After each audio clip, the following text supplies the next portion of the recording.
Welcome to Digital Rhetoric TED-Talk 2.0, titled Wiki What? My name is Becho-Cannon, and today I will be sharing with you the connection between Wikipedia and the classroom, with the overall goal of helping educators learn a new strategy in addressing Wikipedia in the classroom. Whether you are a present or past student, you have heard one of the following statements from at least one of your English professors. Wikipedia is not a reliable source. Never cite Wikipedia. Using Wikipedia is the lazy way of doing research. Anyone can write anything on Wikipedia, so don't use it. The list of reasons to not use Wikipedia is never ending, and teachers continue to express their distaste and dislike of the website to their students. And students are now left with this huge fear of a website that was created without this purpose in mind. In high school, I had a constant fear that even just thinking about visiting Wikipedia would result in my head being blown off. Googling Wikipedia mess-ups can quickly show us that the site isn't always reliable. For example, the website claims that Jeremy Renner, an actor known for his role as Hawkeye in the new Marvel franchise, is a velociraptor. Now, last I checked, Renner and a velociraptor don't look that similar. Let's take a look. We have Jeremy Renner right there. I know, you're wooing too, aren't you? But then we have the image of a velociraptor. I don't think they look very similar. Now, if you want to claim that he is a stud muffin, Jeremy Renner that is, I'll agree with you there. But that's beside the point. A 2008 study tested the accuracy of Wikipedia articles, and the results showed that Wikipedia actually had an accuracy in 2008 of 80%. This leaves us wondering if Wikipedia really is as inaccurate as teachers scare us into believing. So now you ask what the point of this TED Talk is exactly. Yeah, we've heard the good and the bad, and sadly we're still at square one. What's the point of listening to another TED Talk about the importance or unimportance of Wikipedia? Because what you haven't heard is that rather than being on one side of the fence or another, we need to be right in the middle. Rather than proving that Wikipedia is an evil website that we should steer our students away from, maybe we should be focusing on using Wikipedia as a starting point. Citations can remain out of the concept, and rather educators use Wikipedia as a creative source that students can use in the brainstorming process to help them find main ideas and key terms. My goal in this TED Talk is to discuss digital conversation, visual arrangement, and determination of online authority, and show how all three prove that Wikipedia can be used in the classroom and its connection to digital rhetoric. Recently, there's been work on a new framework for information literacy for higher education, and the framework consists of 6 thresholds. The first 3 thresholds are titled Scholarship is a Conversation, Research is Inquiry, and Authority is Contextual and Constructive.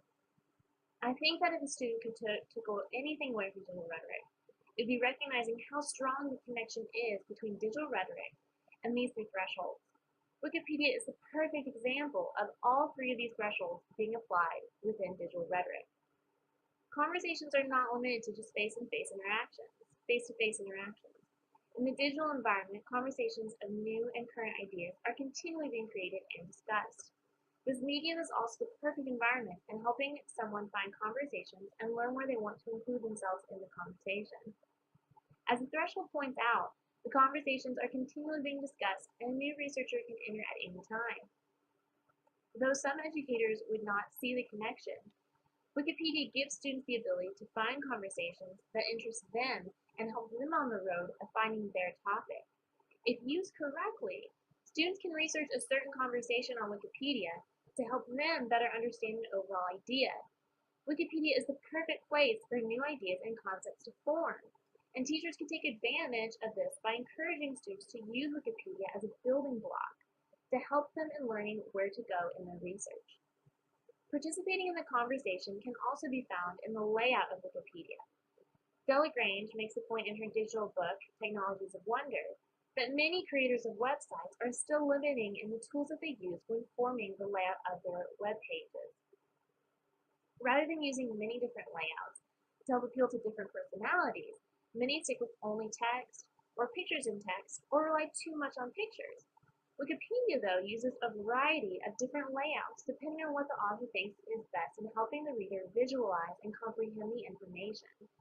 The website's freedom of allowing readers to edit the pages also gives the audience the ability to add and change pages that they feel do not visually represent the information correctly. By editing and changing the visual representation, the audience, or in this case the student, is now participating in the conversation by showing how something should be displayed using visual and visual rhetoric. The layout of the website itself also applies to the second threshold, titled Research as Inquiry, and encourages outside research through its continual links to other pages as the reference list at the end of every page. These links show that Wikipedia itself encourages the reader to branch out in the conversation and not rely only on what Wikipedia says. Through looking at other subtopic links in the pages in what many Wikipedia users call free-falling, the reader can learn what area they are interested in and begin brainstorming what they wish to add to the conversation. Including oneself in the conversation and strengthening one's rhetoric, especially in the digital environment, requires being able to see all sides of the topic and finding one's own opinion rather than finding someone else's ideas and immediately agreeing with them. The third threshold, titled Authority is Constructed and Contextual, would at a glance leave the educator with assurance that they are correct in banning and discouraging the use of Wikipedia. A glance at this threshold implies that only authoritative sources should be used in research.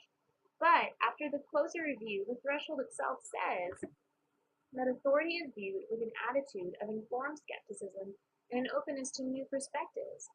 Thus, researchers are encouraged to look at all voices in a conversation with an open mind and a trained criticism to help them determine what is and is not actually accurate.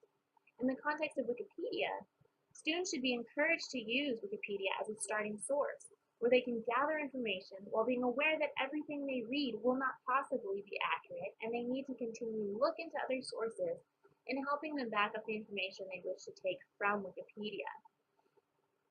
I think that often teachers take Wikipedia under the category of a substitute for teaching, thus immediately teachers fear it and want to prove it as useless. The chapter Scholarship on the Move in the New Work of Composing digital book argues that many teachers believe that all texts go under one of the following categories: resource, teaching, or service. But one of the key concepts of digital rhetoric is that there is no black and white. Things continually blend within other categories. And I think this idea could be said for Wikipedia. Educators need to stop looking at the site as teaching and see where its authority could be considered in research and service.